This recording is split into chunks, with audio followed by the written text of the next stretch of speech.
I talk to a spirit. She comes in my dreams. What is the path to awakening supposed to look like, to feel like? How do you know if you are on it? We ask these very sacred and sometimes vulnerable questions to many different women from all walks of life. A conversation that needs to be shared and heard. I'm Jo Hendy. I'm Amanda Parker. And welcome to the Girl Awakening podcast.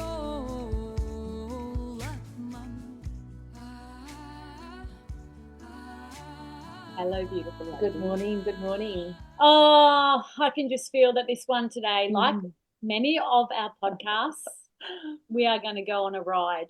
Yeah. I already felt my heart crack a little bit, just even moments before speaking to this beautiful lady. There's a twinkle in the air, and the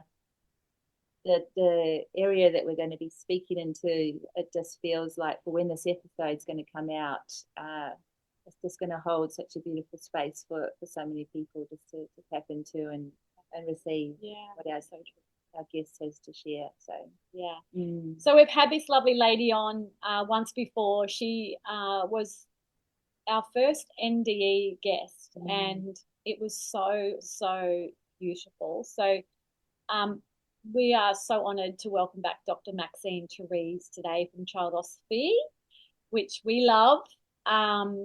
Welcome, Maxine. Thank you for joining us on Girl Awakening. Oh, thank you, Jo. Thanks, Amanda. I'm delighted to be here. Lovely to see you both. Yes, we love you too. I actually wanted to jump straight in. And you said something before we actually started recording around remembering who we are. And it literally did something, like it cracked something open in me. Yeah. Would you be able to share that with the guests that are listening now? Yeah, absolutely. I think before we sort of jumped on the call, we were talking about notions of, understanding, I guess, the evolution of stuff that goes on. And for me, it's been always really important to come from the essence of who we are. And my work has really revolved around understanding that we're souls. And if we're on this soul journey, what do we need? Like, what does the soul need if we are to see ourselves in that way? And so that's really what I feel is an important contribution that I can bring forward, is this notion, and it hasn't been an easy one to further, that we're souls, that we come into this physical form with so much more than what we even know, so much more that others really don't understand about cultivating a soul, I guess. So in our journey, we're looking at the essence of who we are to be mirrored back to us. And I think we go through life, and I've sort of said this before, that we go through life looking for a reflection of our unique soul, of this divine spark that we all carry within us in a way, looking outside, like almost like looking like, I don't know if you know that children's storybook, Where's My Mother? Like we go around looking, are you my mother, or are you my soul? Is this my soul thing? Does this light me up? And I think we sort of all go through life in a way looking for a reflection of what is within us. And I think for me personally, it's been a journey that I have looked unconsciously, I guess, or spontaneously to start with, and then more consciously as I grew and became a mother. And now in my later years of mothering to adult children, still looking at what reflections are we sending back to those that we're in the service of nurturing. What are we being for ourselves? How do we activate our potential? How do we bring our soul forward? And that's always been really important to me. I pretty much see everything from the soul perspective. So I don't know if that answers your question, Jo. Yeah. In so many ways, like so much just opened up for me just with your communication there. But the one thing that did pop in just at the end there for me was around that purpose of nurturing, as and we tend to, well, I'll speak for myself. The one thing that I am coming out of is this this searching, like you were saying, searching for the reflection, but all out here, and not realizing that there are these two divine sparks that I have in my children that are giving me everything that I need, in the way of learning, my lessons, everything. And the thing that I've been noticing is that I've been looking outside of that, like beyond them, and then realizing more now, wow, my kids are really going out of their way to show me what I need to learn the most. So when you just said that, it really hit home on another level for me around, our children are definitely here to support us to become the best versions of ourselves. Yeah, absolutely. And I think too, just even in that order, Jo, like it's that looking outside. We spend a lot of time looking outside ourselves, not even realizing that we actually have everything we need within ourselves for our own perfect self-development. But in the mothering journey, when we have children, a lot of what we need gets projected onto them. So it's almost like they help us, if we can see it that way, to uncover, I guess, the gaps in our own potential or the gaps in our own needs, so that we can fulfill those and really bring our purpose out to the world. But the whole dynamic is really interesting. And as you said, like children are the best reflections. I think because they activate at different levels. Biologically, they carry within them all of the history of everything that's ever happened generationally for mum and dad, and they have their own soul destiny as well. So managing and knowing how to work with that, I guess, is really important for the parent to understand from a primary basis that, maybe we're bigger than what we're told. Maybe this existence that we have is much bigger than what I've grown up believing, or perhaps one framework or one structural frame of how we understand the world can give me. And really that's what I went in search of, because when I became a mum, I realised that my children were triggering things in me that I didn't understand about myself, because they were so buried in a way that I couldn't see them as part of my experience, but I was seeing them in them, and offered me a way to look at what is it in me that's getting activated to this natural progression of child to toddler to kindergarten, whatever stages and ages the kids go through. And then I was really interested to explore who am I?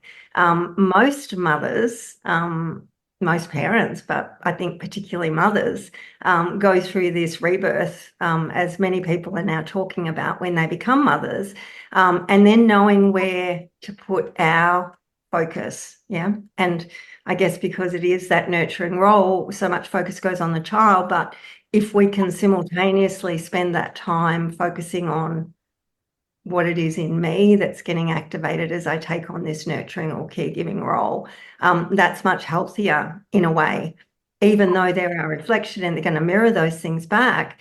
Just the importance of that, to self-reflect and to look at what's happening physiologically in my body as I support this soul, who not just carries all of the family inherited patterns of behavior, traumas, as well as wonderful potentials, and their own destiny. What is their soul, and what did they choose to come in to help humanity with? Managing those things, I think, is really, for me, as such a passion. But the primary thing is for us as the caregiver, or us as a human being, to see ourselves from that bigger perspective. And most of us, as we would all recognise, didn't grow up with that. It's only really been in the last couple of decades that we can even entertain these ideas, because we certainly weren't allowed to learn about them or talk about them in circles that didn't agree with what was being spoken about. So even in the academy and the medical institutions and all of those things, how much they've shifted in the last 20 years to actually open to different perspectives other than the ones that we've carried through, which we all know are very limiting. Oh my goodness, so limiting. It makes me feel a little bit sad to think that, imagine if we didn't have that little tap to go, hang on a minute, are they responding to my, you know, whatever I need to handle or deal with, instead of just yelling and screaming and then putting them in the naughty corner kind of thing. Yeah. So thank God. Yeah. Thank God we got the shake up. I just wanted to actually just quickly say to around the biological connection and the patterns that come down through generational, because I have 4 grandchildren that are not biological, but they do not feel like that at all. As in, there's no blood connection. I don't like to use step. They're my bonus grandchildren. And there's a couple of them in particular that I'm extremely close with, that I have a very strong connection with, that I can feel when things aren't right. Yes. Which has been a big eye opener for me too, and also cut the cords of this belief that, you know, you have to be blood or whatever to feel a strong connection. To be family. That belief has literally just gone out of my world. How beautiful. Yeah. Yeah.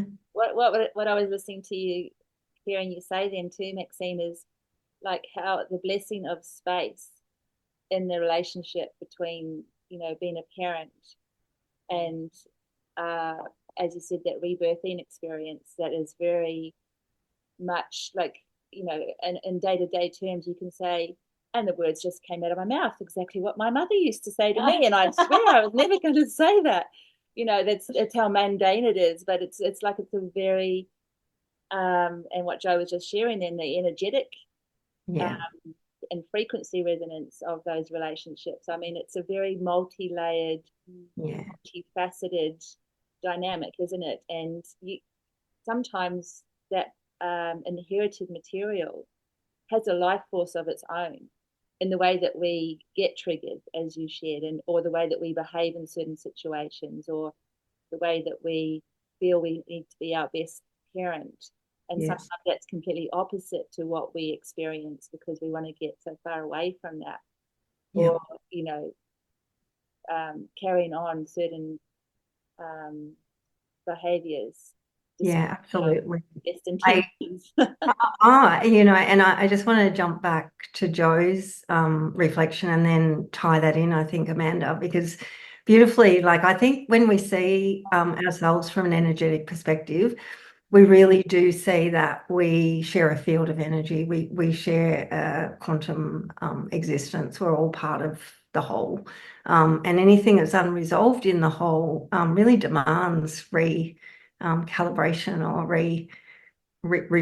reparation, or it really does. Like, that's the universe. It's sort of self-healing.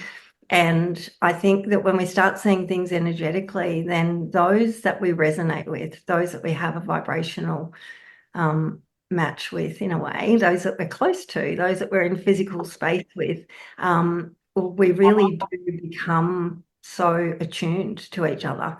And the attunement really will meet the quality that we've developed in ourselves. However, when it's almost like it's a process that we all go through, is to figure out what it is that makes me feel good. And then we usually attract people that encourage that and support that. And then, of course, any children born into a system like that, they're going to feel so aligned, and you really can't tell the difference between what we call a biological inherited connection or this soul connection, which I believe we choose at some level to come in to share experiences that are going to grow and expand our souls. So you would know each other at some level as well, Joe. I dreamed of them before they were even here. Yeah. So they came and spoke to me before they were even here in physical form. So I knew that, Yeah, just beautiful. And Amanda, you know, what you were saying is like we have to make the space for that. And when we're busy with the practicalities of raising children and the day-to-day survival needs and all of those sorts of things, it is hard to do a step back and take a breath and not repeat the patterns of the past, not come out with our mother's words as we're enraged about something or in a hurry to get out the door. So the call really is to, one, just see ourselves from a different perspective, which then can literally crumble so much. to even take that step onto that. But I know all of your listeners are already sort of awakening and on the journey. So it's almost like, I think the biggest thing is to start to shift the way we view ourselves, our lives, and our purpose here on the planet. And I think that's sort of paramount. Once you have a yearning for that, or once the soul connects with that remembered yearning, then all sorts of things take place within our body to reconfigure us ready for the new, which is really what the children are. Yeah. And I love saying about the idea of our children come in with their own future, not ours, you know. So if we want to support children, we have to get to know them at a level of what they're bringing in with us, because they were born in a different era and they have a different purpose toward the greater whole of humanity than what we did. So it's every generation is improving and expanding, I guess, is probably more appropriate. Expanding in the way that they perceive energies, expanding in the way they communicate energies, expanding in the way they express energies. And then rather than shutting down those things perhaps that were done generationally, or, you know, in my certainly when I was a small child, you sort of had particular types, and you know, people did particular things, and if you lived in a particular town, you did certain things. Do you know what I mean? Whereas now, it sort of doesn't matter where you are geographically, you can have access to pretty much anything that's out in the world, and it's much more, you know, technology and artificial intelligence is definitely speeding all of that up, but it's much more okay for difference. Whereas generations before, maybe the last 20 years, there wasn't really much room for difference. You were made wrong, you were dismissed, you were relegated to a particular psychopathology, or, you know, whatever. It wasn't really like, oh, hey, this person's bringing forward something in me that's really stuck because I keep fighting them. I wonder what that's about. So real. Remembering. It's funny just hearing you say that now. I'm thinking of one of my children, and the realization that I've been having recently is that you have to yell loud so people will do, you know, hear what you're saying and do what you're saying, kind of thing. You know, that's a real control aspect that I'm working on. Yes. And realizing that I got that from my dad. You know, my dad would yell and scream, but I would listen to him, you know, and I'd be almost a little bit scared of him. Yes. But now I'm letting go of that trait that's come down, and I'm noticing that my children, you know, when I've yelled at them and attempted to use that form of control, where they withdraw. And now I'm having another realization where I was them at one stage in my life, you know, where I was the sensitive, quiet child that just wanted to be spoken to softly and lovingly, but was never allowed that opportunity. So I took on the role of like my father, like that generational. Yes. And being able to reflect on that is sometimes confronting, because to see me as sensitive is like, oh, that's a lot, you know, after being this almost, hate the word aggressor, but that's the feeling, you know. It's like I feel like I'm breaking down this old way of being. Yeah, and in a way too, Jo, like I think what you're explaining to me, and just to reflect back, and I love this, because in a way it's sort of like it's that polarity, it's the male female in a way. Does that make sense? Like it's almost like I'm responding in a way that you were saying aggressor, but sort of is a little bit more active or aggressive, and then getting used to being more passive or maybe receptive is a challenge, because we live on a seesaw. Does that make sense? And really that dynamic lives in our need to act. So my needs model, which talks to what are the 7 needs for a soul or for a child, says that we're really energetic beings with these needs which align with the chakras. But if there's an excess in the need to act, which is our control center, we will be controlling, pushy, dominant, do as I say, get that done, I've already asked you. And if it's deficient, we're all being mothers, if it's deficient, we'll be like, oh, I can't ask them, and we'll tippy-toe around on eggshells, and we won't have an ability to say what we need. Yeah. So it's almost like what we're doing energetically is we're harmonizing, or we're tuning our instrument. Yeah. So if we look at that particular experience as a parent, we can go, oh, my need to act needs some work. Yeah. So I might do some things that are looking at what do I carry through the line from my own childhood and generationally or culturally, like what has cultures done with this idea of control? And we can work on it at that level. But you said beautifully, you have a memory.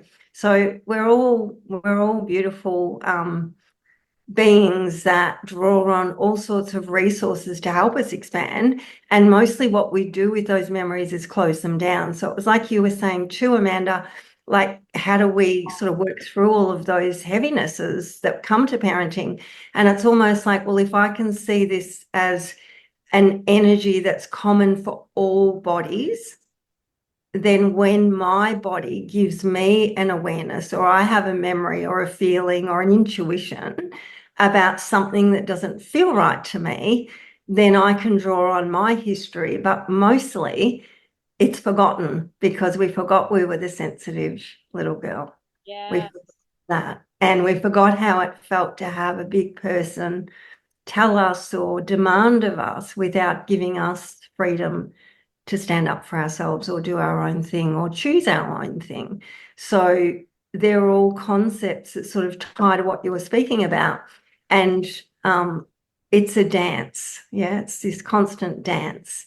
And then as you move through that and develop that aspect of balance in your life, you'll bring forward more things in that need that you can cultivate. Does that make sense? But often we get down on ourselves, we feel guilty, we judge ourselves in a way that sort of turns into martyrdom type of relating in a way, like, oh, I shouldn't have done that, and I didn't want that when I was a child, and I should never have done that, rather than going, wow, I'm realizing so much about this concept of what it means to be powerful in my own body. And I'm realizing that to dominate another means that I can cultivate my own inner power, because if I want to dominate someone else, it's because I'm not feeling in control.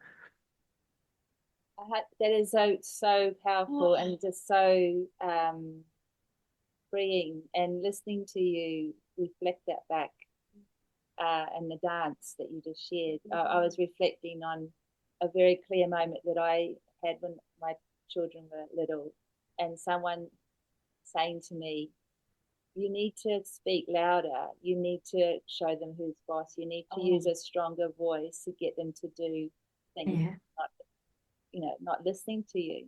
And I think to that point, my relationship with my children, and my son was a late speaker, like he was very clever and introspective and all those things, and we used to have like our own sort of language, if you like, always understood each other. And I can clearly remember this point in time when this person said, you need to raise your voice.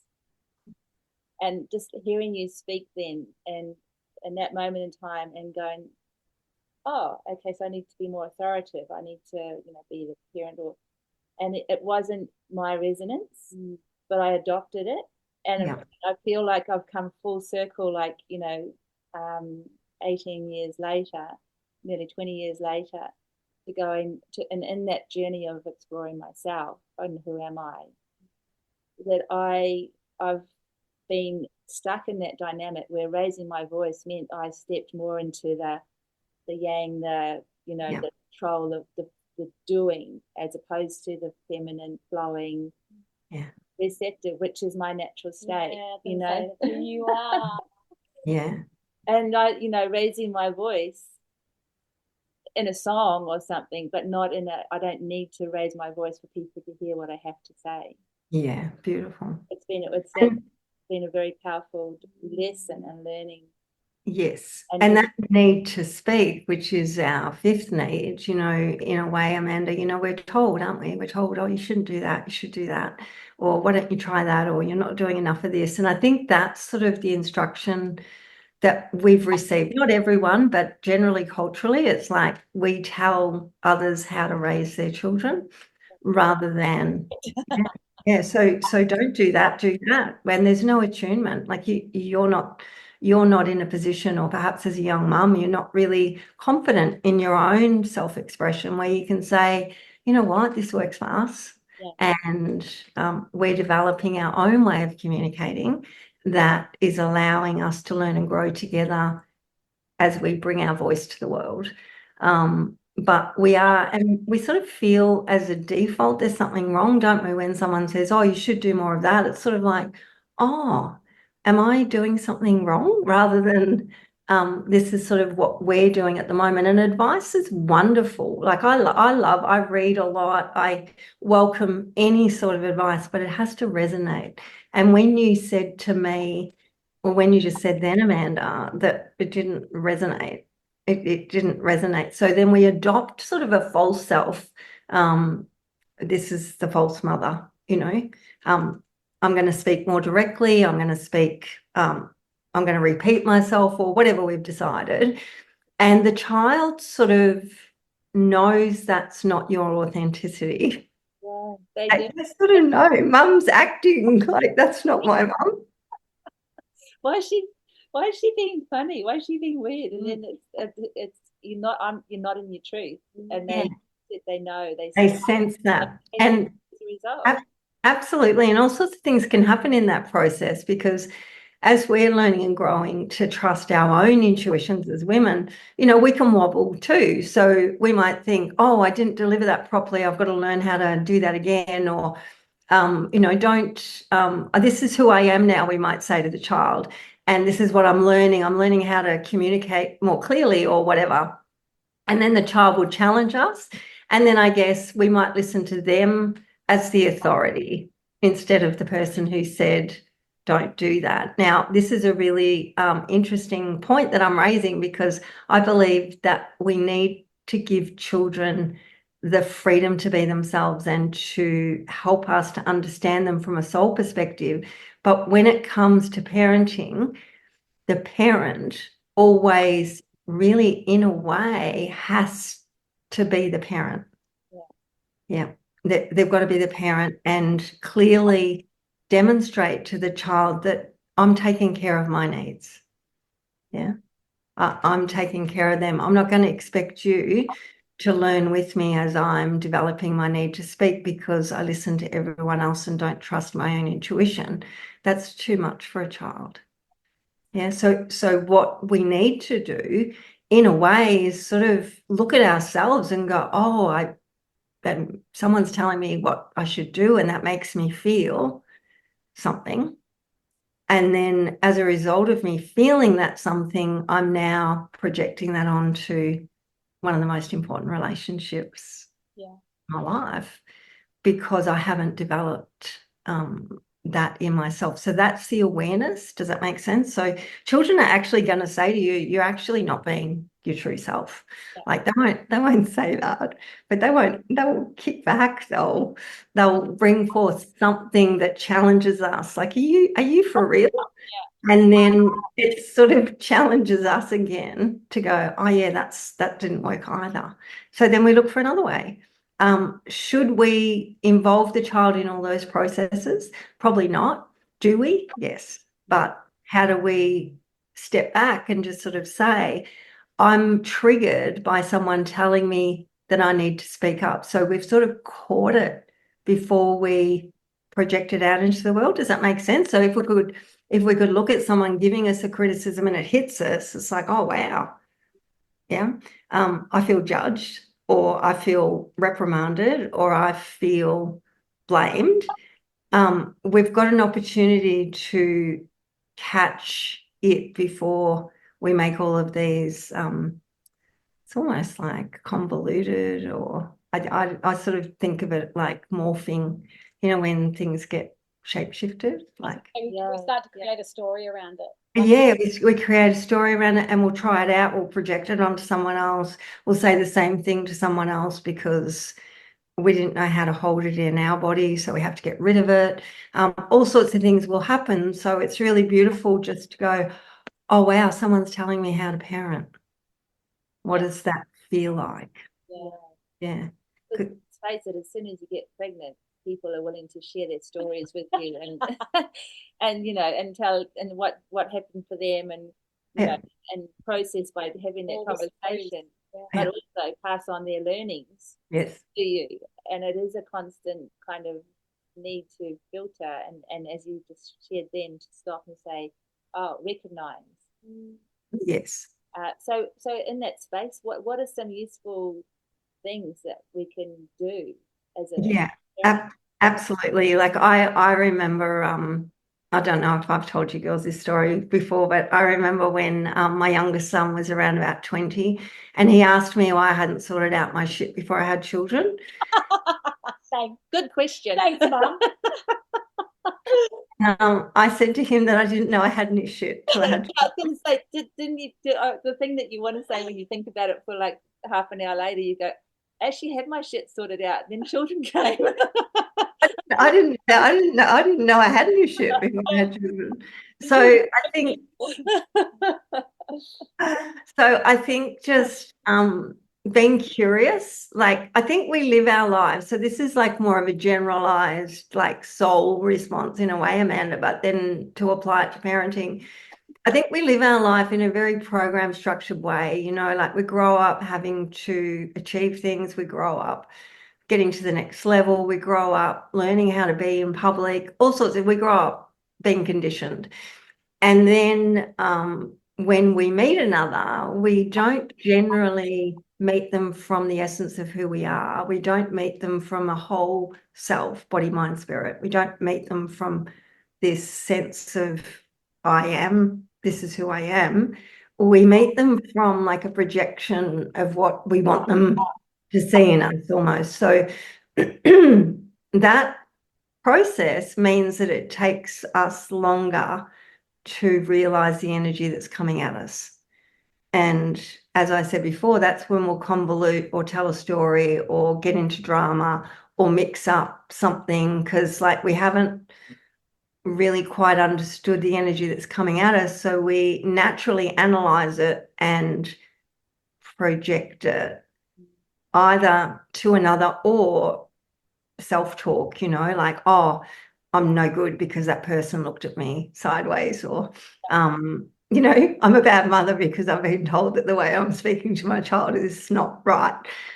So we do something with that information rather than, and maybe it's not possible, like I used to think that if we can support our children to understand their souls and to feel the sensory body and have their thoughts and actions align with that, then they won't have to have as many struggles. And it's really beautiful because their struggles just become more informed because it's like we can't stop relating with other people. And that filter that we have on our relationships generally comes from conditioning.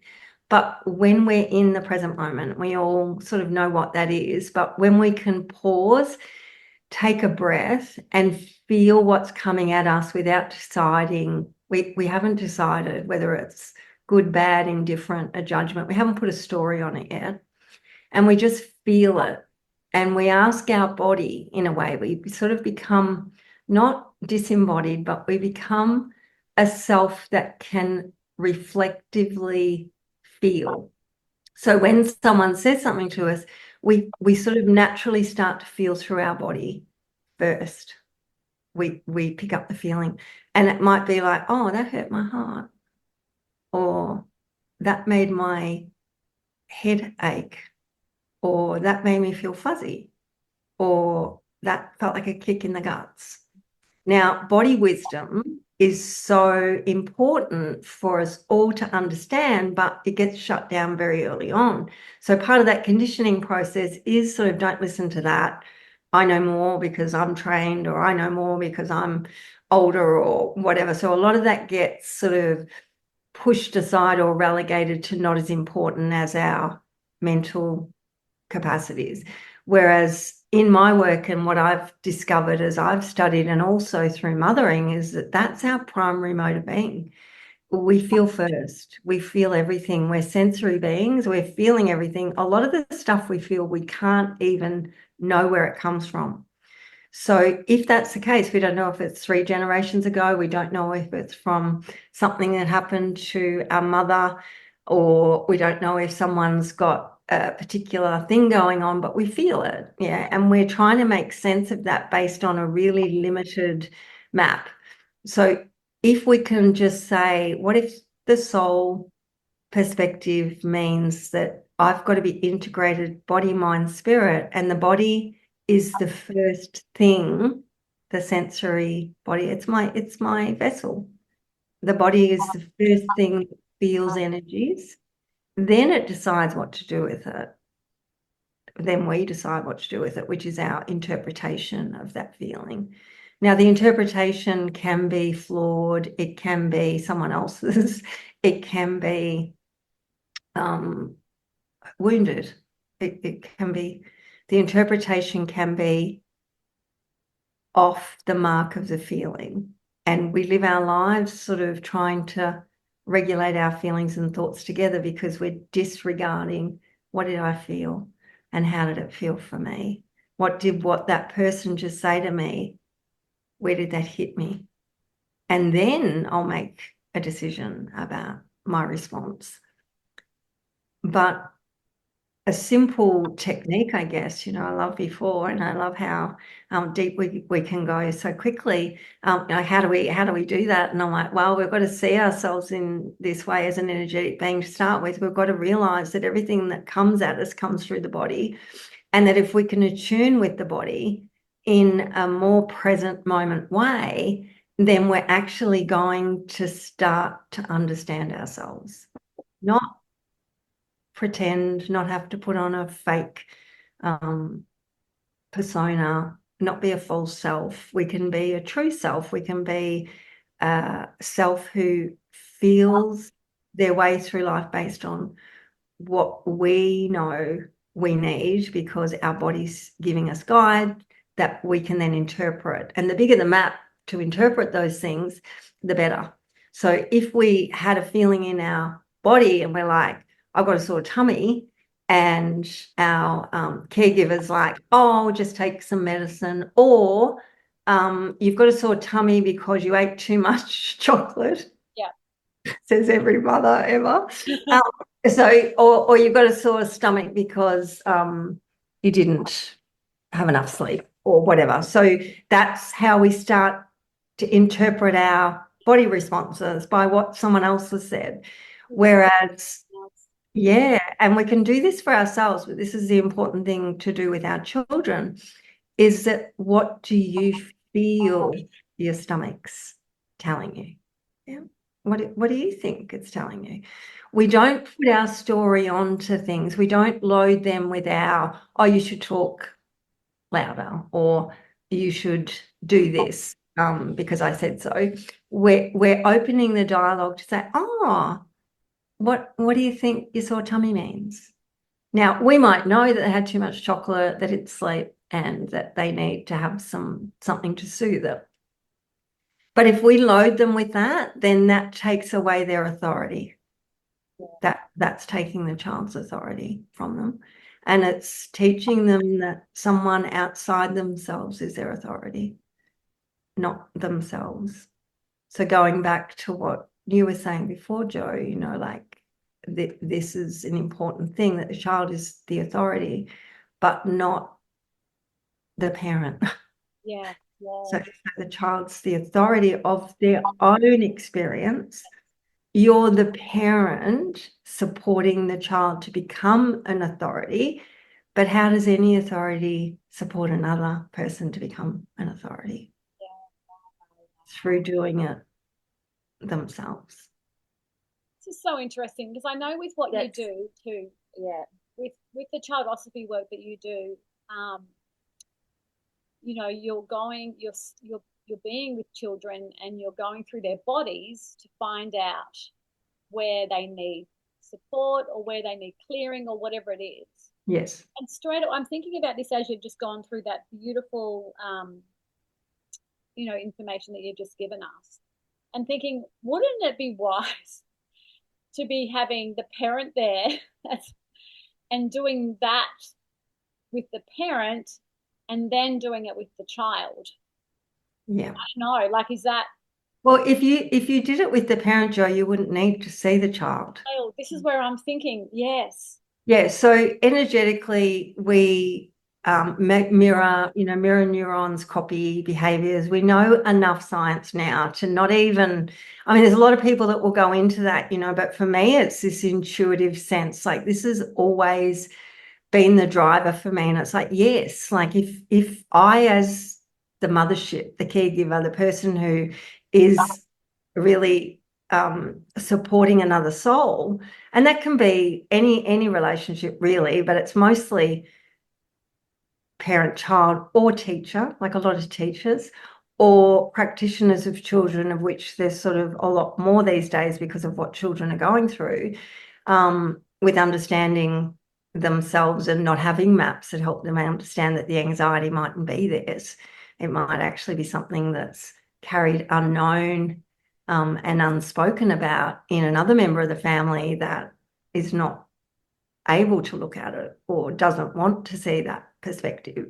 So it's almost like if you were, I developed Childosophy because as my children were growing, I noticed when they went through things like just even basic common ailments, A to Z stuff, like physical, emotional, little tweaks or twerks or idiosyncrasies or behaviors, like I'm like, oh, they're indicating something to me about what they need, or what do I do as their mother to meet that need, rather than just going off the old map that I had of, well, if they're crying, they just avoid them or ignore them or let them cry it out. And it's almost like that never felt right for me. So it's like, oh, what do I need? And then it got to a point one day, I'm like, oh, my child's crying, but it's doing something to me. It's making me feel a certain way. And then if I can deal with that feeling, like the empathy, I can't fix it, I feel hopeless, whatever. If I deal with that, then the actual crying, it seems like magic, but it's not. The child's disposition will change because they're feeding off my feeling of not being settled. Does that make sense? So it's like we have to look down the line to see where it began, and the original experience can be varied. Well, it's going to be varied. In a child, like the original experience could be mums, it could be dads, it could be nannies, it could be papas, it could be great aunt Mabel's, it could be something that I experienced before I had a body. It could be something that I experienced when I was a big person and you weren't my mother. It could be something I've experienced in some place that I don't even recognize. So we're talking about past lives. We're talking, yeah. Children, in their essence, what you were sharing in the very beginning of soul and connecting them with our essence, they are, by nature of being a child, biologically in their body when they come into the world this time, still very connected to their essence, aren't they? Like their filters are very open. There's a lot of space for things to come through. Yes, there's a lot of research that's been done, and I talk about it in my book, The Push for a Child Philosophy, about the idea that the Jesuits knew that there's something that happens for a child by age 7. Bruce Lipton says 5. Epigenetics sort of does say can be earlier. Neurodevelopmental stuff might say a little bit earlier, but generally by age 7, as the Jesuits said, show me the child and I'll show you the man. So what we knew was the imprints from early childhood are sort of epigenetically programmed and available as a resource for caregivers. Pardon me. A resource. Let's say that a few times. Yeah. Yeah. A resource for parents to draw upon in wonder of, oh, what is that behavior showing me about myself, their father, Aunt Mabel, a past life, whatever. Like, we've got to open to the broadest possible perspective we have and say, what's my child's behavior or experience showing me about what they're carrying, so that I can do my part in repairing that. Not so I can change them or make them a compliant, well-mannered human being. And of course we love well-managed human beings, but it's like making a child something for our purpose, which is really a lot of the earlier ways of educating and raising children and parenting, was to get them to be what we want them to be, so that they can be good members of society and be moral human beings, without acknowledging that by nature we're all moral.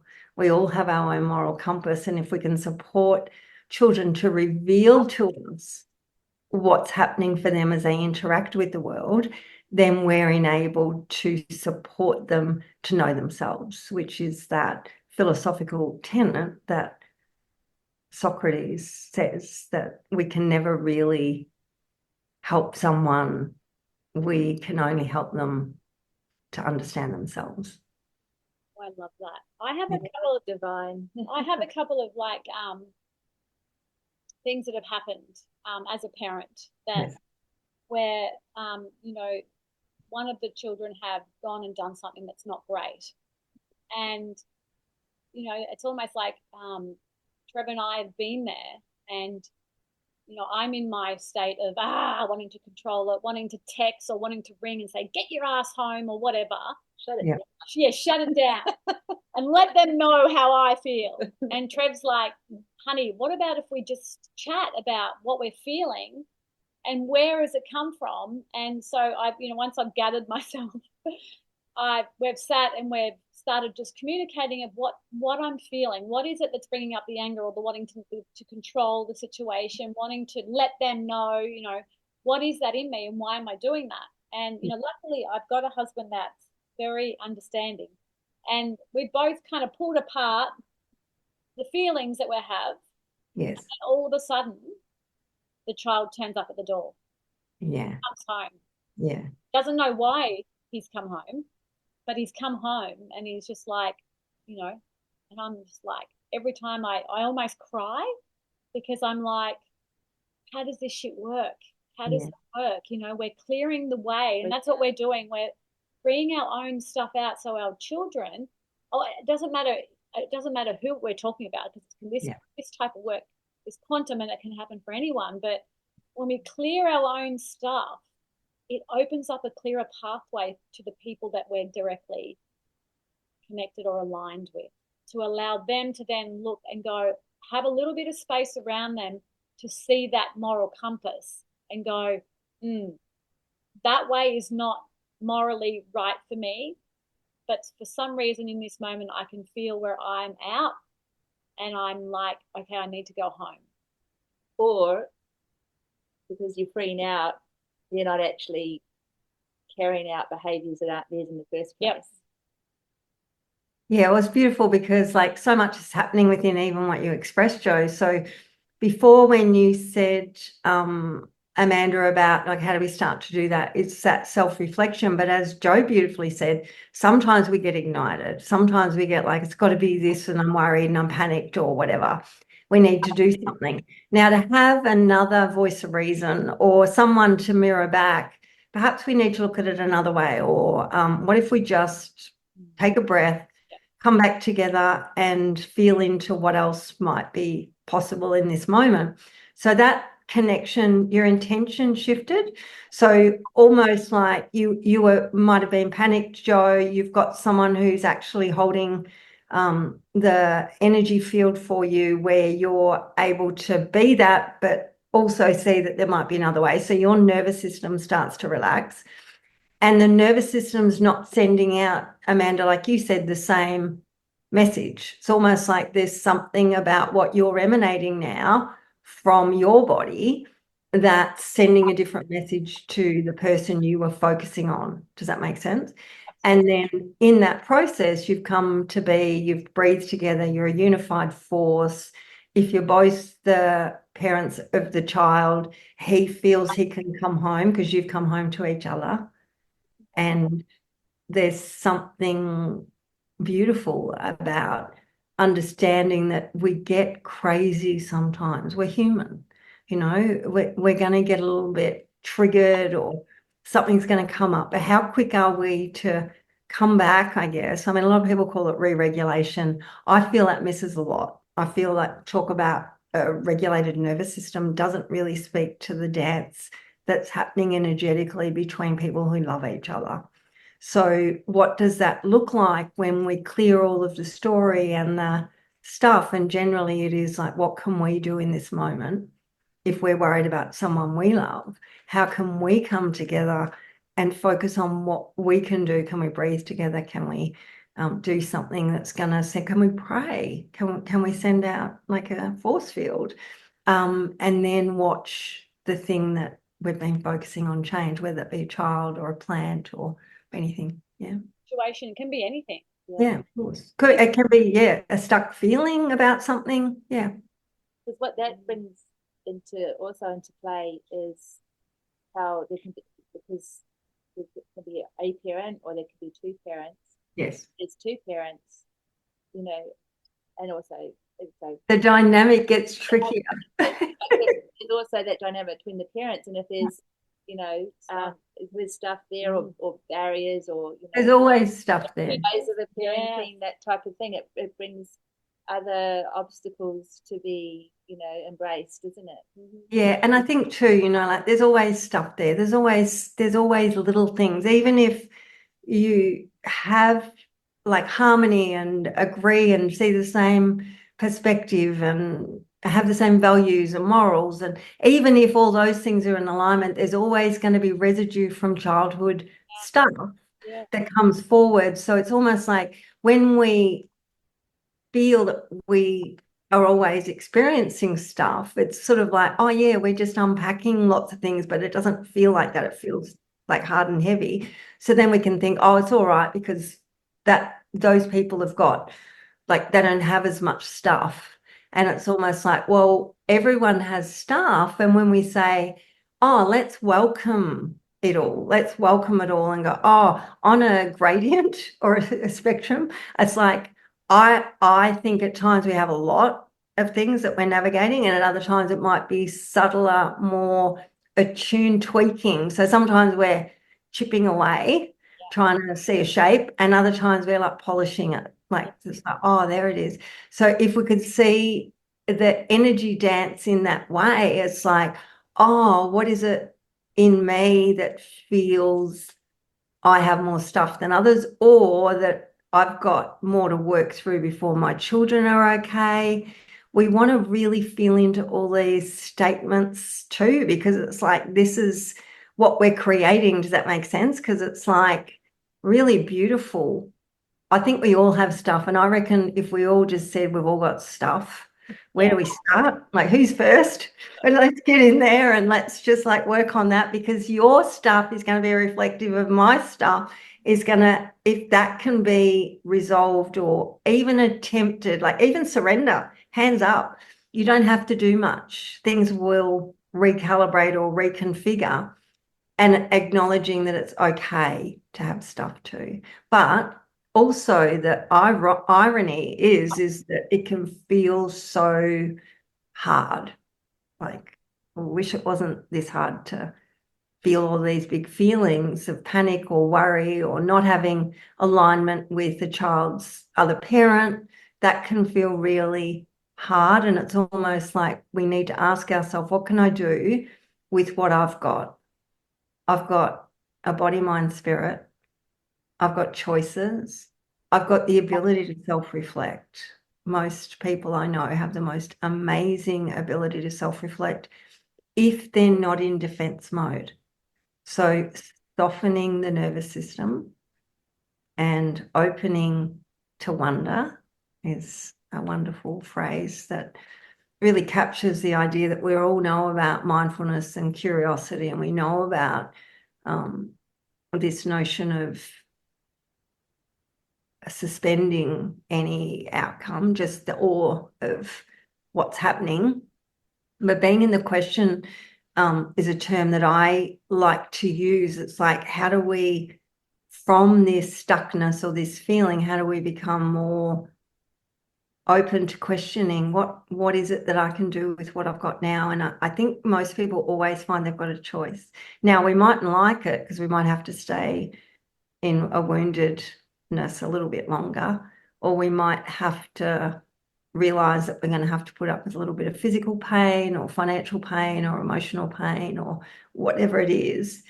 But most of us have that ability to make a choice. And when we can own the choices we make, that feels liberating for us and our children. So by doing something simple like, let's get together and work on this together, or let me settle my nervous system and change the story I'm telling about where my child is and why they're not home. If I can do that here and now, it doesn't need to be with someone else. It can be on your own, but you've got to be able to recognize it. So that's where I think the relational dynamic's amazing, because generally someone will point out something we can't see. So if we're open, we can receive that. But if we're closed, we push it back and we don't feel like we've got a choice, but we always have a choice, always. Yeah, for that radical responsibility. Yeah. When you've only got to sit with yourself and, you're the one making the choices, you have to make, you have to take radical responsibility. And sometimes that hurts. Yeah, of course. It's just harder because, well, it can be harder and it can be actually quicker because you're not going through the projection of, don't say that, that's not what I want. You're not fighting. You're actually got to surrender to yourself in your own energy body. So this is the importance, again, of feeling into the sensory body. If we can't be in touch with our body, which a lot of us have removed ourselves from. So whatever activities, exercises, routines, rituals, whatever brings you home to feeling in your body, not bypassing, not dissociating, but feeling. What does that feel like? And that can take time, and that's best done when you're not in the demands of every day. And even that can make it hard because you can't go on retreat or whatever, but you could find 5 minutes in the morning or 5 minutes at night to do a body guided scan, just to start feeling into your body, which means that you're going to notice more quickly what it is that feels out of whack or out of balance or not regulated in your own body, and you won't need someone else to point it out.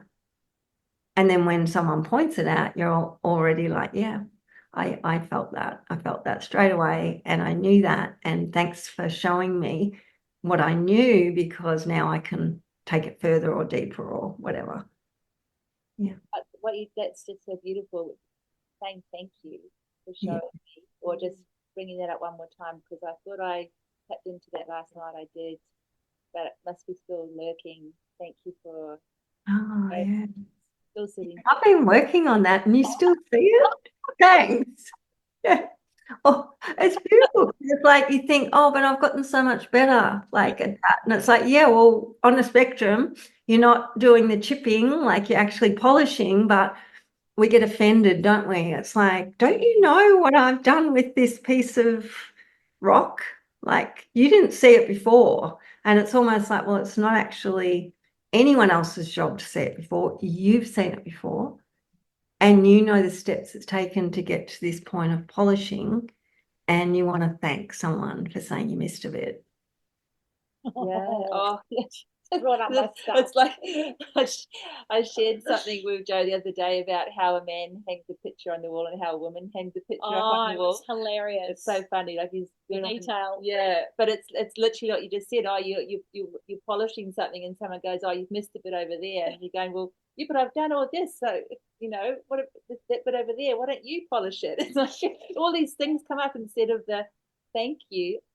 I'll polish that bit. Yeah, and you don't want the thank you to be like passive aggressive or facetious, because you really want to welcome it.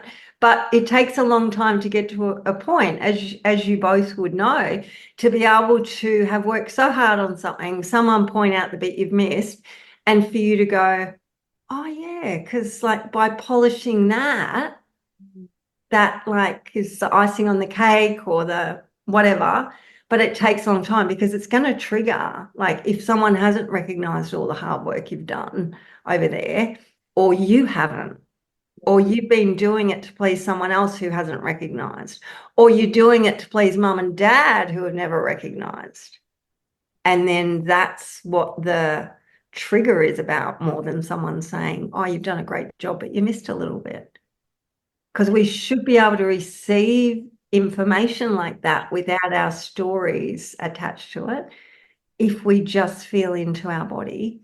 And that's the beautiful thing you can do every day without it costing you a cent, is how do I feel in my body today? Is there a site that's giving me information? When that person said that, where did I feel it? And how does it feel? Yeah, so we locate where it is, and then we name a feeling. We don't say I'm pissed off or well, we can feel that. We're allowed to feel all of that, but it's almost like if we animate it too much, we're sort of creating something out of the trigger. We're giving it life, a story, dramatizing it, rather than going, oh, I felt that in my stomach and it felt like betrayal. Yeah. Oh. That information will send signals to every cell in your body because you've identified it and you've named it for yourself. You don't have to tell anyone else. And then you go, where have I felt that before? And that's sort of part of the process of what Jo was talking about before with Childosophy, is that we would find an original time of betrayal, which may lead to mum or dad or early childhood, or maybe a family member, or maybe a past life. And then we get to understand the wisdom of our body in a new way. And to do that whilst supporting children and parenting is both a gift and a challenge, but by cultivating the way you receive information and the way you interpret it, that can be done alongside children, and it's usually them that push us to do it in the first place. So sort of, yeah. What I'm hearing you share there too, Maxine, is basically a way of, because we've shared many times with people in their awakening journeys, is their body is, it actually brings them to an awakening, you know, by nature of it being they can't do anything else but. So, you know, by tapping into the body wisdom as a daily cultivated ritual habit, and exercising that muscle of connecting into ourselves and bringing out all that cellular energetic memory, we're healing ourselves daily, aren't we? Like, and you know, we're not building up that mud pie that's going to explode into a cancer or a, you know, a osteoporosis, or a, you know, there's these, you know, we're finding ways for our body to function optimally, because there's not these little congested crossroads. Yes. A point of betrayal, or a, pushing that under the carpet and not acknowledging it, or the anger being repressed, and, you know. Yeah. Absolutely. And I love too, you know, like you are saying, you know, with your podcast, you know, like everyone is knowing and realizing that we have to do this. Like, we have to feel everything that we're feeling. We've got to be able to be embodied, which is different to, it really is about more, it's more than being comfortable in our bodies. It's actually using our body knowledge and wisdom to serve us through the sensory body, and then anchoring it in as a way of being. So that to me is embodiment. Like, we can't embody something, like, you know, we talk about it. You know, when someone's got something, it's almost like when you learn to ride a bike. I think of the little ones, you know, like, it's like they start off and they wobble and whatever, and then they they're off, they've balanced and they've taken off. Now that they won't get back on and have to go back to the start to go through every step again. They've mastered it. They've, what they call, well, they've actually gotten to a stage where they're competent in that skill. So they've sort of embodied riding a bike, like they become one with the bike, some little people might say, or they know how to ride the bike. They just know how to do that, and it's become part of who they are. And every time they get on one, they can do that. So it's like that's sort of, I think, what's happening spiritually. It's like, I think we've all been wobbling in a way, and the generations before have done what they could with what they had, but we have access to so much more. Think about our technologies, think about our awareness to the essence of who we are. Like, I don't think, well, I know with my study, even when I was suggesting that we need a map of the child as the soul, and I did my PhD research in 2008, where I first put that idea forward, it was like, what are you talking about? Like, what do you mean? And it's like, what is the soul, aside from a religious notion 20 years ago was poo-hooed. Now it's like everything's like, we've got to work with the soul. Do you know what I mean? Like, it's like, so I think embodying a new way of being then leads to change, and there's no stopping it. Does that make sense? Like, you're not going to go back and have to pedal and have training wheels. We're sort of off, we're beyond that. And our kids that are coming in now, they're a whole new vibration who already know how to ride bikes. In fact, they probably know how to fly aeroplanes. So it's like it's a progression, and we're always healing. Jo, the beauty, Amanda, you said about the healing ourselves, both of you. Of course, anything you do, that commitment to feel your body when you're triggered, that's beginning an evolutionary leap. Does that make sense? So that is the, I don't want to say hardest, that's the story, but that's the challenge. Yeah. When you're in the moment, when you're in that moment, it's very easy for us to sit and talk about it, but when you're in the moment and you have the energy of all of that, it's how do you handle that in the moment? And that's your opportunity. And, it's, yes, we talk about the soul and all of those things, and we're so much more evolved and aware of so much more than just our physical bodies. But, we really have to, in that moment, gather everything in. Yeah. Use what we know and our awareness in that moment to step up. Yeah. And I think too, it's really beautiful, because I was just talking about embodiment. And for me, the difference between that, because we can know a lot, we've got access to a lot now. Like, I know things are getting a little bit wobbly sometimes out there because there's so much, we can have access to so much information. So then what do we do with that? If we're not balanced and centered in ourselves, it can go a bit awry. But for me, it's almost like this, not just the sanctity of life, but the reverence of life. For me, it's always been feeling that life is precious, but I'm part of this. Now, it's not a religious notion of the soul. It's just that as who I am needs to be revered. And if I can revere the essence of who I am, then I'm not going to not revere another ever. Like, it's not possible. And there's a reverence, and it's not an inner reverence. It's like, it is, but it's not. It's like this all-encompassing idea that I have an obligation to do the most menial work in a way that becomes sacred, because that's almost an obligation. Does that make sense? So it doesn't matter if I'm doing a podcast or if I'm at the grocery store. I want to be the same Maxine. Yeah. And I want to trust what I feel and be able to communicate that in a most clear way for everyone. I don't want to have to change it because I'm worried about whether the lady at the checkout's going to judge me or whatever. It's like I try and bring, and I think this is the embodiment thing. If we can see ourselves as souls, it means that we also have to see ourselves as having this divine journey in a human body that is the biggest indicator. It's my biggest information highway, my body. And if I learn how to understand it, then I come home to myself. And that homeness to myself is really that I'm connected to everything and that sort of divine universe, and we have spiritual limitless capacities.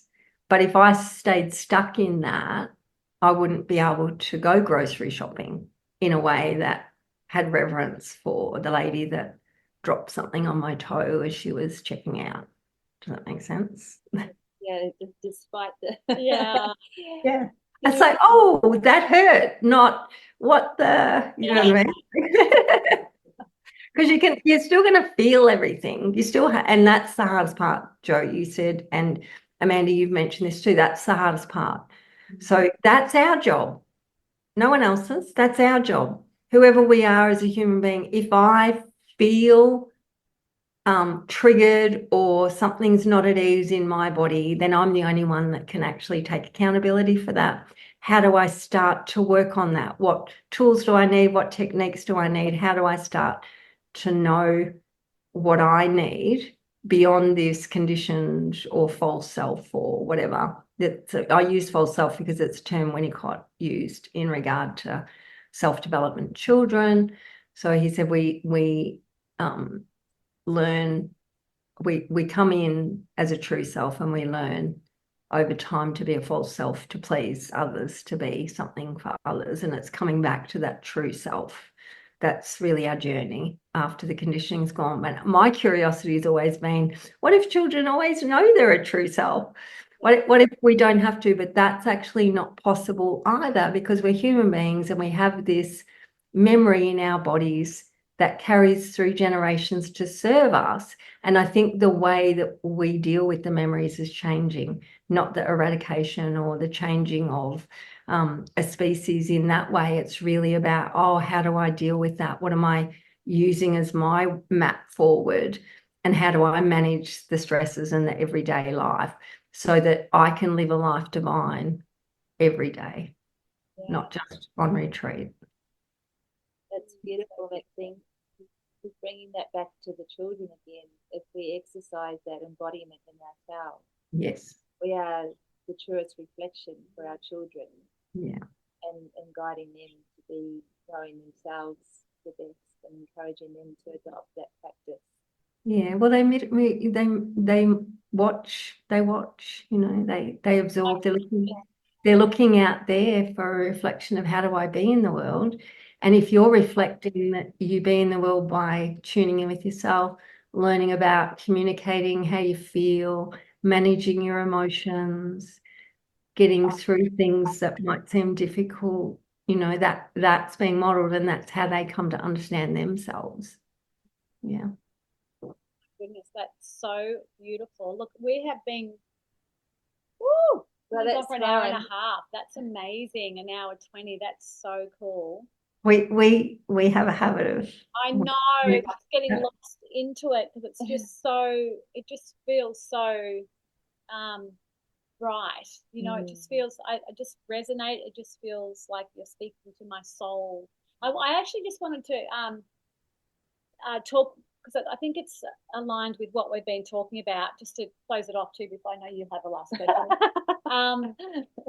This thing with the I am. yes. I keep getting, there's the I am, and then there's who we are, like love, source. Yeah. And this is another area that I've been understanding more of, feeling more into the essence of what it is. Yes. And I'm finding it really easy to see the I am as almost like a beautiful journey of learning. Yeah. And that the love or the source is that who I really am, and that is just love. And so when we talk about things happening around us and experiences, I try and say to myself, what would love do? And there's moments where I can jump out of the I am and into this source or love, Yeah. where everything disappears. The reaction, is that a good thing? Or should I be staying in the I am and feeling and experiencing You get a choice. Yeah, it's so You get a choice. So I love it because what we can tend to do is dissociate. So if we don't like what's going on here, like what's happening here, I might go somewhere else and do the mantras or the I amness. And I know all of these things are important at different parts of your journey.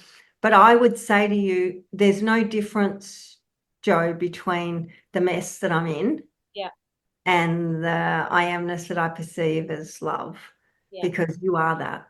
You are that, even in your mess. Yeah. It's just that you forgot that. And so how long you want to forget that for, that's up to you. Oh, nice thing said. That was so good. Yeah, because some days we want to forget that I am that greatness that can actually make choices and overcome anything that is coming up as a challenge for me or my children or whatever. Sometimes we have to have the experience of it being not that. Does that make sense? So it's like, it's up to you, but we don't sort of get told we have that much power, which is another aspect, because we separate those things, but there's no separation from what you're talking about as the I amness to who you are right here today with us, worrying about as in, like conscious of time and space and what the next obligations are. There's no difference. Do we want to get into the, I guess, how long do we want to stay in the pain of it all? And the pain's necessary until we don't need it. Yeah. And so you get a choice. And I don't say that flippantly, because I think you both know, and obviously if your listeners are following on from what I did with the near-death experience, I don't treat pain lightly. I revere it. Yeah. So it's like, I would much rather not have emotional pain or physical pain. But if I have it, the way I choose to deal with it is up to me. No one else, because it's there. Why would I fight something that's already existing? So if we can learn to flow with it and work with it, you'll find that it gives you a message. So you might need to stay in what you're saying as this state, rather than the surrendering to the I amness or the source or love, or remembering that or saying that as a way of disconnecting. But at another level almost, and it's not even levels, but in another perspective, you are that always. Yeah. And this is where our consciousness is so strong. This is where we're so powerful, is because if I believe it, then I'll create it. So if I keep believing that I'm separate from that I amness, then we keep creating separation. Whereas if I have a soul perspective that I amness is pushing me, prodding me, lifting me up, challenging me, I love this, then we surrender to that. Yeah, so we get to choose. We really do get to choose. And sometimes we might need that or think we need that. And that might take us to somewhere else, deeper in ourselves, or it might not. It might just distract us from doing the work.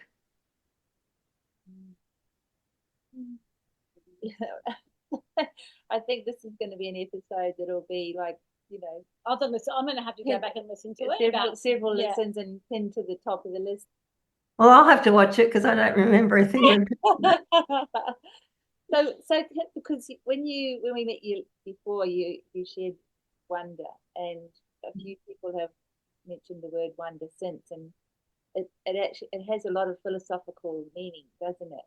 It does. Wonder, and it feels expansive to me. Yes, it feels like it's expansive. Yeah, it does. When I was doing my research for my PhD, I had a first year colloquium meeting, which is you've sort of got to get together with what you've done so far, and then a committee decides whether you can sort of go further. And I remember being feeling a little bit despondent because my ideas were a little bit out there. And this is sort of nearly 20 years ago. And I remember feeling a bit despondent, and I had one very wise professor of philosophy who said to me, Maxine, don't worry about what they're saying about the idea of being more skeptical, like, because, you know, like when you're doing research, sort of you're more skepticism. He said, because wonder is the source of everything. Wow. That's beautiful. So, yeah, and that awe and that wonder, it really is the beginnings of philosophical insight. I mean, that's sort of where the lineage of Socrates and Plato come. They questioned. They didn't take the conditioned reality. They said, what if this and what if that? And they saw beyond their condition. And there's a lot of allegories. Plato talks about the cave, and there's a lot of famous allegories that you can look at where they're really pointing to the idea of what we see is not the totality of who we are, and that if we don't question rules, regulations, and those sorts of things, then we're really living a bit of a robotic life, or we're stuck in a cave, versus wondering about what's going on. Because if I look at my child and I've already decided that their behavior is going to be an adult problem, then I'm going to do whatever I can to try and stop that. Whereas if I look at my child and wonder why this quirky behavior is there and get to know what it is that ignites that child, that projected outcome that someone else might hold doesn't even come into the equation, and in fact will never come to be, because your view of that child is not the same when you see everything beyond, I guess, appearances. So yeah, wonder to me is like, I wonder. I say it all the time. I say it so many times a day. If I'm stuck with something, it's a really beautiful practice just to go, oh, I wonder how this is going to work out. And then you might joke about it, but then it just becomes second nature. It's like, oh, I wonder why this is happening.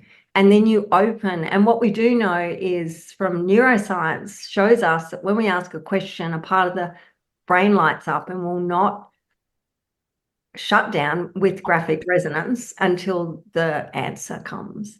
And that's what we're like. That's what we're like. That's what kids are like. We're like, I've got all of this wonder, and I've got questions about myself, my life, the universe, my place in it, my soul. I've got all these questions, and I wonder, rather than being told, no, you're not that. Look, you've got a body that if you cut, it bleeds and whatever. It's like, oh, I thought I could take magical trips or whatever. So it's almost like if we keep that wonder open, then the universe will bring things to show us that. So we attract what it is that we're intending, I guess. So if we want wonder, then we're going to have it every day. Absolutely. This is so beautiful. I think Eckhart Tolle talks about this around labeling, but also he always says, when a child asks the question, don't answer it. Allow them to answer it. What do you think? Yeah. You know, hand it back to them, to then not shut them off or make them wrong or any of those things, or even give them an answer that you know is right, but it's your answer. They may have a completely different view on it. Absolutely. And how confused do we get when we're in wonder and we don't get asked our perspective and someone tells us theirs and we're like, oh, yeah, no, that's not what I'm feeling, but okay. I love that, because I've got a chapter in my book about being in the question. And this was that wonder, the state of mindfulness that we need to adopt when relating with children. And it's exactly where that came from, Joe. When my little fella, my eldest, was just having a command of language, he asked me, why does the moon follow us? And we were driving at night, and I looked at him, and in that moment, I'm like, I can't tell him. I don't know. Yeah. Like, I can tell him what I know from my adult perspective about perception and whatever, and the course of the moon in the night sky, but I will not get to know him if I don't know what he thinks the moon is following us for. And he told me, because yeah, he told me he wants to light the way. It wants to know that we're loved, and it wants to go where we're going. And that is so essentially in its essence true, isn't it?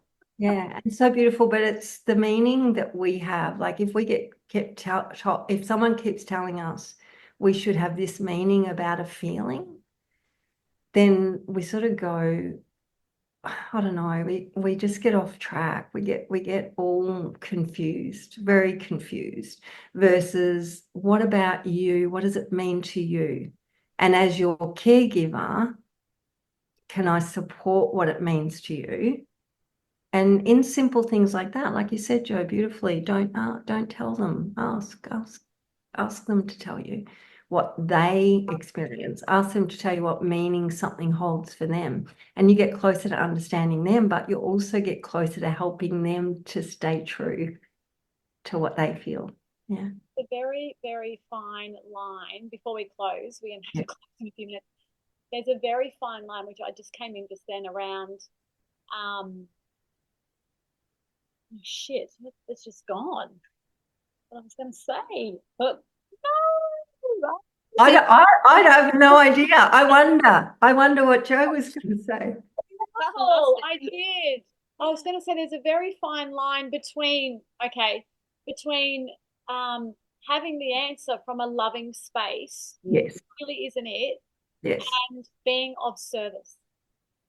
Yeah. And I think as a soul, we are here to be of service for not only our children, but for everyone. And in that moment, when a child's asking the question, instead of coming from a place of this illusion of love and knowing, we need to be more of service, where we say, what do you think? Yeah. Yeah, it's just beautiful, because I think we do sort of get ego involved in a way. It's like, let me tell you what I know. And that's just your experience anyway. It's like, what about you? What's going on for you? And I think too, it's really beautiful because there is that fine line, Jo, absolutely. So when do I step in and share or give an opinion? But generally, you know, it is about learning how to ask first. Yeah. What do you think? I wonder. I've always wondered that. Can you tell me what you think? Or nowadays, you know what they do? They go, oh, it's okay, I'll just Google it. Exactly. So you might want to just say, I wonder, let's be with that question. I'd love to know what you think. Can you feel, does it feel like something in your body? Have you felt that? Have you had an experience like that before? I don't know, like you can throw prompting questions, but not answer. Does that make sense? So if they're like, oh, I don't know, it's just like, oh, I wonder what that's about. And their little body will stay alive until they get the answer. Yeah. For them.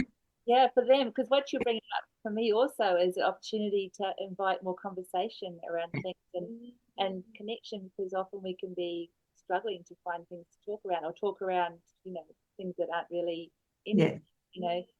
And this is an invitation to have conversations that are truly connecting and explorative and expansive, and allowing us to have a conversation now and again another time when we've had time to think about something, can feel into something and share what that means back. And and even that connection that we were speaking around before, that feeling, that energy, that frequency that we have, it's fine-tuning that and enhancing that as well with this type of interaction, isn't it? Yes. And there's no, like, it's not like if I do this and it's going to have that outcome. It's like if I have this wonder and approach to wonder in everything that I'm coming across, my children included, then the outcomes are always going to be amazing. Yeah, I was just thinking that too, that what a wonderful opportunity to learn. Yes. Like literally, we say that a lot, that our kids are here to teach us, and they are. But just hearing you saying what you just said just then, I was like, oh, what a beautiful bit of reflection that you did in that moment. Yeah. We sort of don't know I guess we don't know someone until they've shared with us what they know in a way. And I think that that's just such a beautiful part of being human, and conversation and connection. And that's what makes living in this body such joy. Yeah, such wonder. So, such wonder. Well, it's building trust again as well, isn't it? They want, you know, you want to hear what I have to say, you value what I have to say, and trusting that the person who is asking with what you have to share. And we all know, don't we? We all know that person who wants to have a conversation with us, and those that don't, children know that too. So it's sort of no faking this. It's like we have to become like our true self. We have to want that in the beginning. And I think as souls, I think we're on this trajectory that we all want that.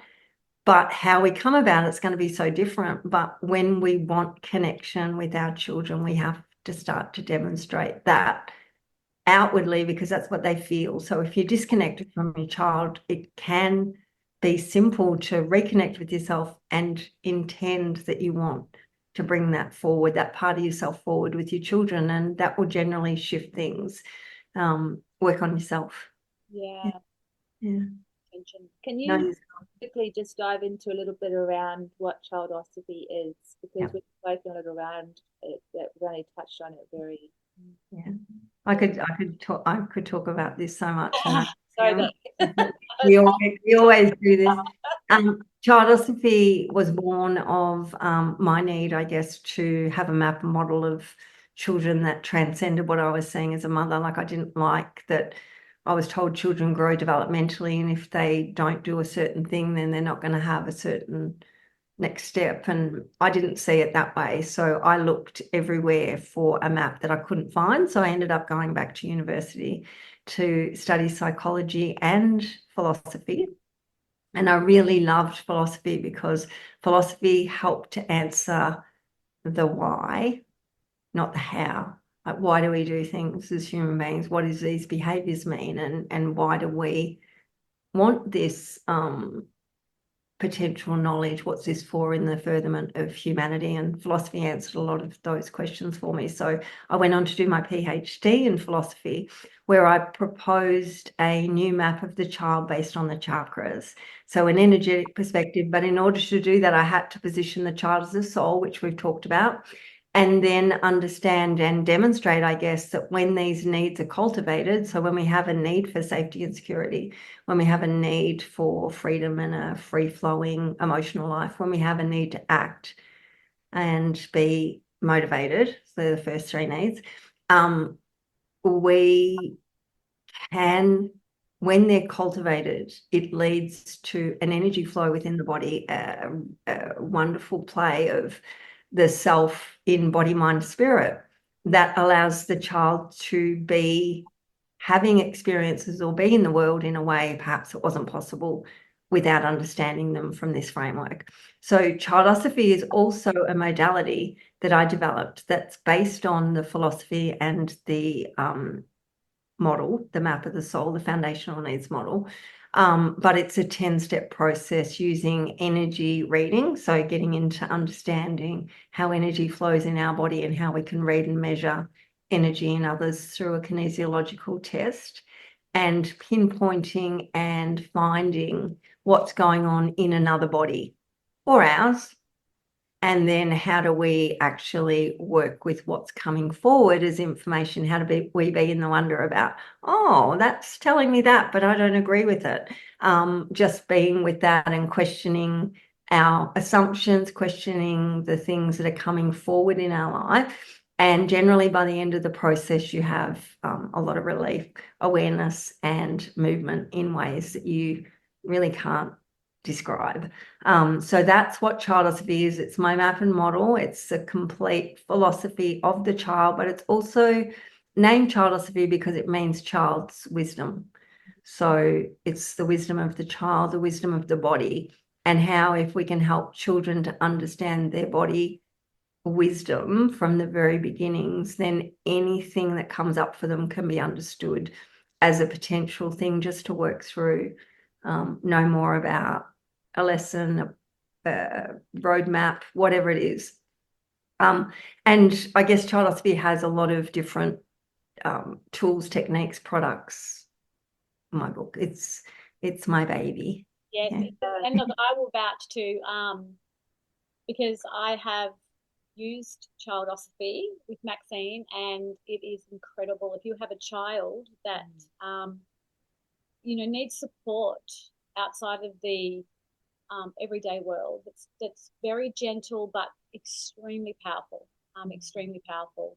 She is the bomb, and she's worked so hard, and she knows her stuff, and it's so incredible. So for our listeners, we will pop all of Maxine's details at the bottom of the podcast, and it's groundbreaking work. Yeah. I think you're ahead of your time, Maxine. Oh, absolutely. I was. Yeah. So if you put it into context a little bit, like, you know, when you have a baby and it's getting used to doing it for poo, it's got wind. Yes. It's discomfort, it expresses distress. And then when it's older, a child or toddler has different ways of expressing physical things, like you said before, sore tummy, or, you know, aches and pains, teething, all these things. Weeing the bed, or there's lots of different so things many that happen. things. Yeah. Understanding what these feelings mean, and then and what you were sharing before around forming wisdom with their body and understanding themselves. Yes. It's very pragmatic. It's very practical. There's nothing woo-woo around it. It's actually it really is very grounded, because all of the research and the information that I garnered was sort of through my own experience, but also with working with others, but researching a lot of, I guess, journals and scientific evidence to say that there's certain things that I could categorize as an unmet need to be safe and secure, such as anxiety and fear of change and all sorts of physical symptoms as well. So that's pretty much what Childosophy does, is categorizes a lot of those common themes around each need, which makes it easier. So you can sort of look up, if my child's got wind, that it could be this, but then we need to ask the child. So then the child will give you a take that matches, but it's going to be in their words, and you're going to go, oh yeah, that's actually exactly what your body's telling you. So that's been my passion, and I really love that our children really do show us what they need, but we have to have the right map in a way, I believe, because if we see it from a limited perspective, we're going to miss so much of what's important. So we have to open and broaden. And yes, it was sort of ahead of its time trying to say that the child had this spiritual aspect of the soul, but it's absolutely now confirmed by neuroscience, epigenetics, quantum physics. Like, I love it. But yes, I was saying this stuff when it was still like, what are you talking about? Yeah. And I train others, as Jo knows, in my methodologies, and I do only one training a year. So that's something that I do as well. Yeah. We used to use the bush flower essences in the backyard rescue remedy. Yeah. Thank God for those beautiful vibrational essences. So beautiful. Yeah, but they're exactly really what you're sharing around, you know, helping to deal with the physical, emotional, mental, spiritual. Absolutely. And vibrational in a way. Yeah, I've developed a set of essences in conjunction with Himalayan flower enhancers, which is a business, and they've allowed me to label. They've helped me to label a set that they have of the chakras for children's needs. And those vibrational medicines help so much with the child, because if you think about our true essence without any of the other stuff, those sorts of medicines really open the nervous system in a way that talk can't, and processing doesn't work. So it's like those sorts of flower essences for children are just magical. Yeah. And no side effects, like say with teething or earaches or tummy bugs, or, you know, just, you know, upset about something they don't understand, all the things. They're just like a big hug. Yeah. And just for the last thing before we do go, like what you're talking into as well, what came up a couple of times when we were talking with the body wisdom for children working with experiencing autism and neurodiversity and things, where, you know, being just, you know, disconnected or having a struggle in relating to their body or sensory experiences, all those things.